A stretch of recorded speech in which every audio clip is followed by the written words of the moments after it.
ജയിക്കണമെന്നോ ജയിക്കും എന്നാണ് ഞാൻ പറയുന്നത്. അവൻ ജയിക്കും. അവൻ ജയിക്കാനുള്ള സ്റ്റാമിന ഉണ്ട്. അവന്റെ പ്രവർത്തനം അങ്ങനെയാണ്. ഇപ്പൊ ഈ നാട്ടിൽ വന്നപ്പോ തന്നെ അവൻ ആദ്യം വന്നത് ഞാൻ അന്ന് ആസ്പത്രിയിൽ കിടക്കുക. ആസ്പത്രിയിൽ ഞാനുണ്ട് എന്ന് പറയുമ്പോ അവിടെ എന്നെ കാണാൻ വന്നത്. അവിടെ കാണാൻ വന്ന് അവനെ കേട്ടപ്പോ ഞാനും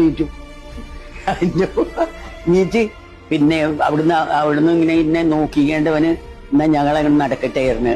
അവൻ ഞങ്ങളുടെ നടന്നു പോയപ്പോഴേക്ക് ഞങ്ങൾ വീട്ടിൽ പോയി.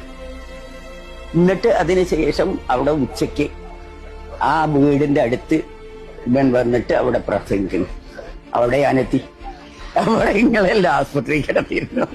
ഞാൻ പറയാ പിന്നെ സ്വരാജ് ആരാണ് എനിക്കറിയില്ലേ, നമ്മൾ ഇത്ര ഒന്നിച്ച് നടന്നിട്ട് പ്രസംഗിച്ചിട്ടില്ല. ആ കാലഘട്ടത്തിൽ തന്നെ ഞാൻ അവന്റെ മുഖത്ത് ഇങ്ങനെ നോക്കിയിരിക്കും. അത്ര സ്മാർട്ടായി